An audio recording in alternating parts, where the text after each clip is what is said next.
At the same time, Kaoru had already successfully made her escape from the Viscount's estate, hopping into the carriage waiting for her outside and heading toward the Abili Trade Company. The driver was part of the company as well, and wouldn't spill the beans about Kaoru to anyone. They took precautions against anyone tailing them back by taking a bit of a detour before they arrived at their destination. If there really was anyone trailing them, there was a group of children on standby, ready to interfere should the need arise.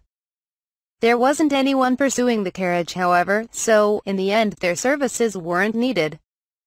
A little while later, Ashley was successful in his escape from the party as well. It was easier for him to slip out undetected since everyone still had Kaoru on their minds.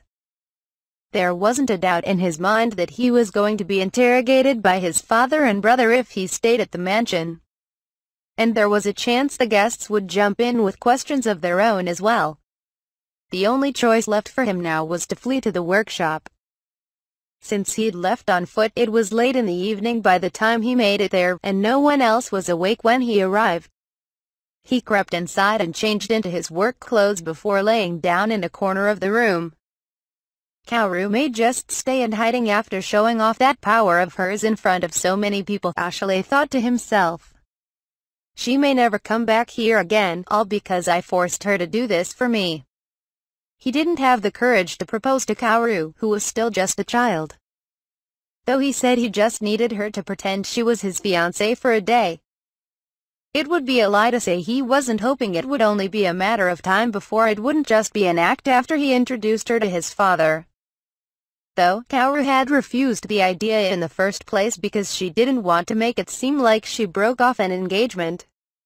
But if he could have just had his father meet her at the party, he was sure she wouldn't have objected to that. He believed his father would have realized it wasn't just Kaoru's looks that were amazing, but also how special she truly was if they could have just talked. But the truth was that Kaoru had lined up to participate in the courting ceremony instead, and even showed off her powers as a messenger of the goddess before that huge crowd of people. Kaoru was smart, so there was no way she didn't know what the consequences were for doing something like that.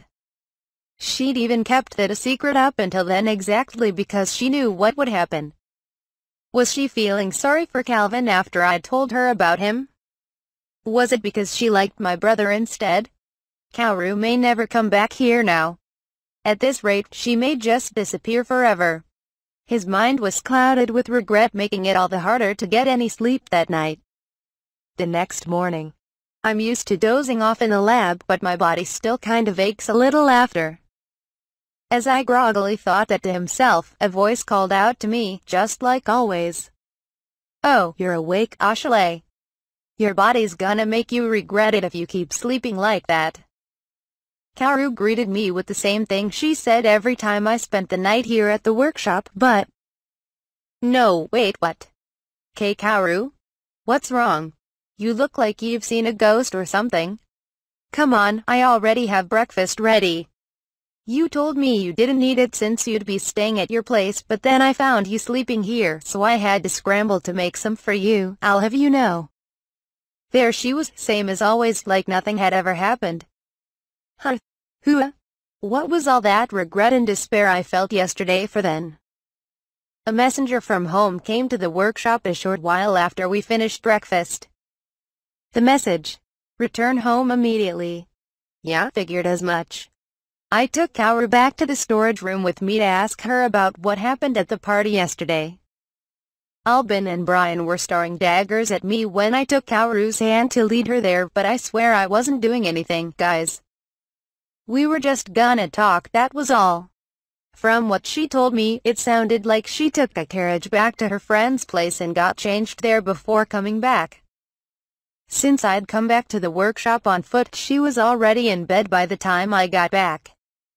But that isn't what I wanted to ask about. Kaoru, about what happened yesterday. Oh, the dress? My friend got that ready for me too. No, not that. I'm talking about the thing with you healing Calvin's wounds and that power of yours. Oh, that. It's just something I got from the goddess. She said it so casually. I could only fall to my knees. The story I heard from Kaoru went a little something like this. She'd actually come from some faraway country, and the goddess Celestine had taken a liking to her and gave her this strange power. But for some reason, she wasn't able to stay in her country. In her own words, I'll leave it to you to guess why. She'd been living a normal life after coming to this particular country, but she was beginning to fret over whether using the gift she received from the goddess to help those in need was the right thing to do. So eventually, she came to the conclusion that, if I were to be hunted down if only a certain few found out about what I can do, then no one should be able to try and take me all for themselves if everyone knew about it. That way, she figured, no one should be able to try and capture her for their own personal use. Last night was when I finally had a chance to go through with it with all those nobles there, and I went ahead and took it. Sorry about that.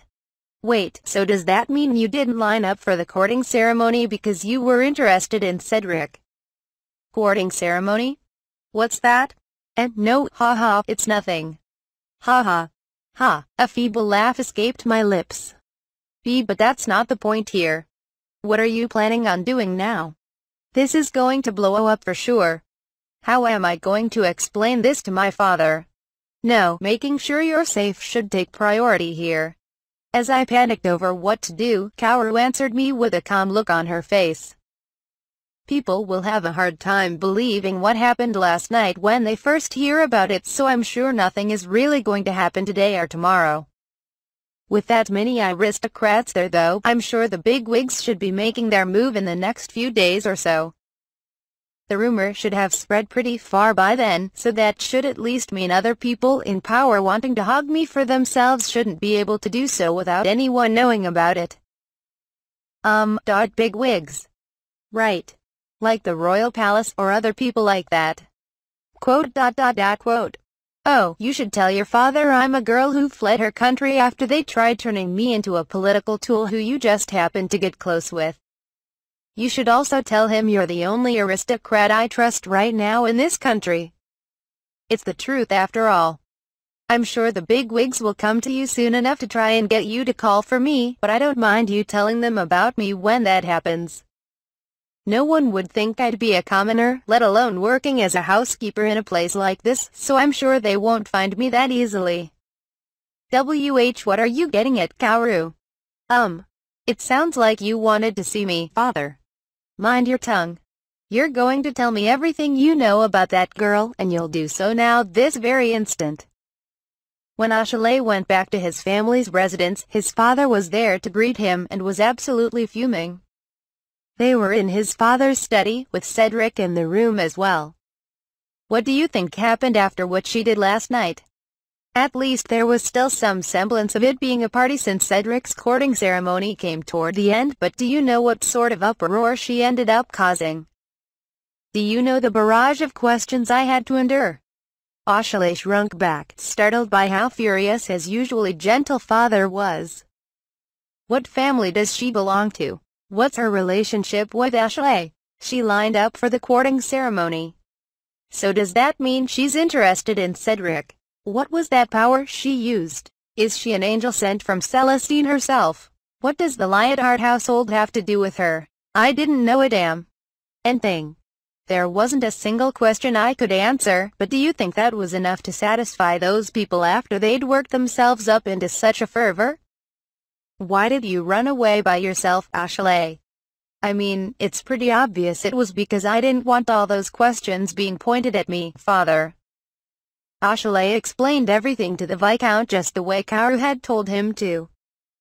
The Viscount was overjoyed upon hearing that his son was the only person the girl trusted, but that joy was accompanied by other things he had to take into consideration as well. This girl had earned the affection of the goddess herself, so they'd want to stay in her good graces. If they could stay close with her, and the relationship between his son and the girl became more intimate, then eventually. But would something like that be allowed for the family of a mere viscount? Wasn't there a chance that earls, marquis, and maybe even the royal family would swarm to the girl because they wanted her for themselves? Would the Lionheart household be able to survive as the only ones the girl was close to? It wasn't just being caught up in the strife over getting the girl he was worried about, but they could be wiped out entirely to get their family out of the picture. Even if he tried to distance themselves now out of fear of that, rumors of what had happened last night were probably spreading even this very second. The girl was close with Ashley, had lined up to participate in the courting ceremony for Cedric, and had performed a miracle for the sake of Cedric and his servant. It was too late to back out now. "All right, I understand. Ashley, do you know where she is right now?" "I do. No one should be able to find her for the time being." "Good. Then if we receive a royal decree, we will follow it and act as mediators for whatever happens next. Ignore all questions and pressure from the other noble families. Until then, I want you to protect and get closer with her. Be wary of people shadowing you when you go to meet with her." "Understood. Ashley, I want you to tell her something from me." Cedric suddenly spoke up after quietly listening this whole time. "Tell Miss Kaoru that I happily accept her proposal of courtship if you could." "Oh, that. You know what, I think it's time I mess with my brother a bit." Kaoru didn't seem to know that was the courting ceremony line, Cedric. "She told me she just wanted to say hello with you and Father and heal Calvin, that's all. It was just a greeting, so she wasn't actually interested in that sort of relationship with you. She also said that I'm the only aristocrat in this country that she trusts." What?" Cedric stammered, dumbfounded. It wasn't like he was a bad person or anything, but he was always so cocksure of himself that Ashley wanted to knock him down a peg at least once. It was a little payback for how Cedric always looking down on Ashley as his little brother. Before Cedric could recover and say anything back, Ashley had already made a mad dash to return to the workshop. It was only a short while later a royal messenger from the palace came to visit the Lyodart household. Even Kaoru couldn't have imagined where the 3 potions she gave to Francette and the others would be used, let alone the effect they'd brought about. When word of what happened last night reached those in the palace who bore witness to the miracle of the goddess that had taken place months ago, they immediately sprung into action. Ashley made it back to the workshop and told Kaoru what had happened after he talked things over with his father, which came as a relief to her. Not long after, though, another message from the Lyodart house had come to the workshop. "We have received a message from the royal palace. Come back at once." That was fast. That was way faster than I thought. Kaoru was completely taken aback over how wrong her prediction had been. She was expecting for someone from the palace to have heard the story, then laughed it off and dismissed it as nothing more than fantasy. It should have taken hearing the same reports over and over again until word of it finally reached the king, which should have taken a few days at least. Then she thought there'd be some sort of meeting over what to do about the matter, but she definitely wasn't expecting them to do anything the same day they heard about it. "I'll go if they call for me specifically. Make sure to confirm what day and time they'd want to see me, and tell them they don't have to send anyone to get me."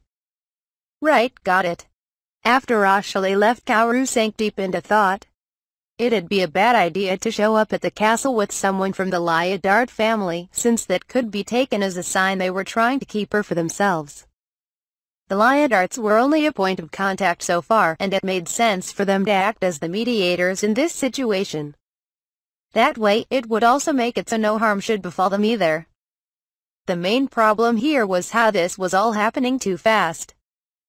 Things may take a turn for the worst if the royal family or others in power closed in on her before the rumors had spread far enough. The safest course of action would be to wait until word of what she did reached the other cliques vying for power, as well as a good portion of the population.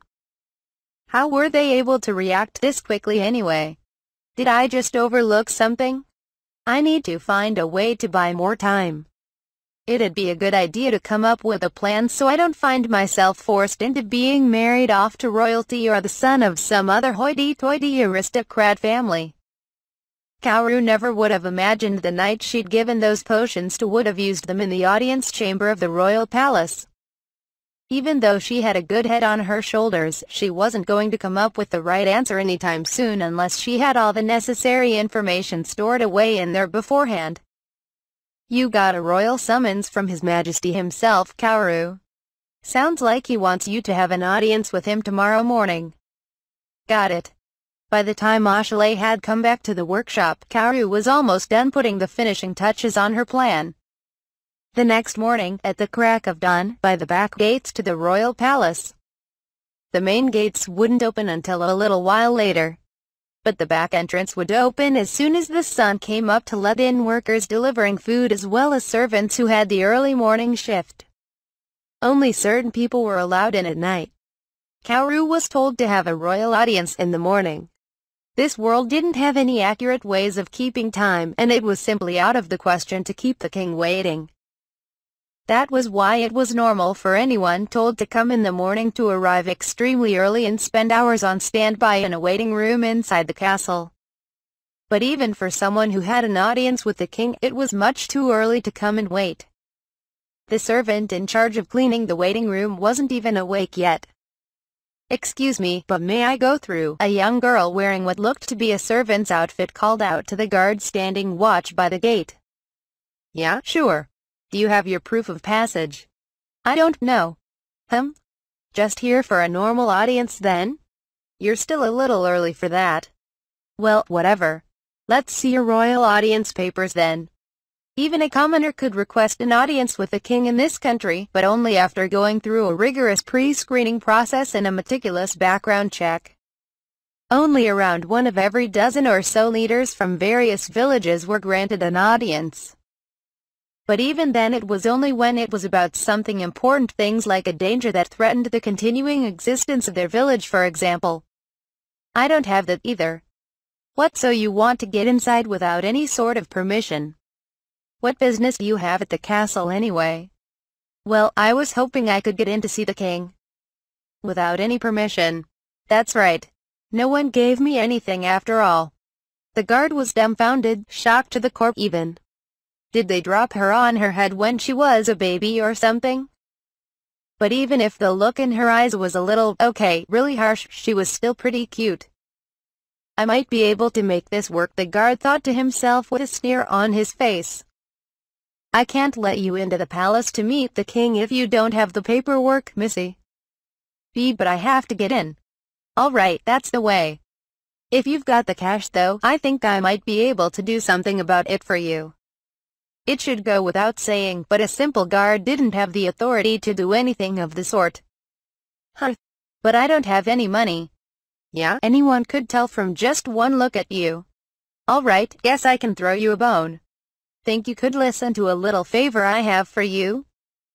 The guy relieving me should be coming soon enough, so all you have to do is spend a little quality time with me after my shift's finished." Wait, do you mean? The girl placed her hands on her chest, tears forming in her eyes. No, I can't do that." "Oh come on, it's not that big a deal," the guard pressed, laying it on thick as he pressured the girl. "All you gotta do is spend a little bit of time with me, and I'll get you in to meet the king." "No, please, forgive me. I'll never try and get into the castle again. I swear to the goddess, I won't do anything the important nobles here say, or even the royal family," she cried as she ran away. TCH. No good, her. Ah well, it only works once every few dozen times anyway.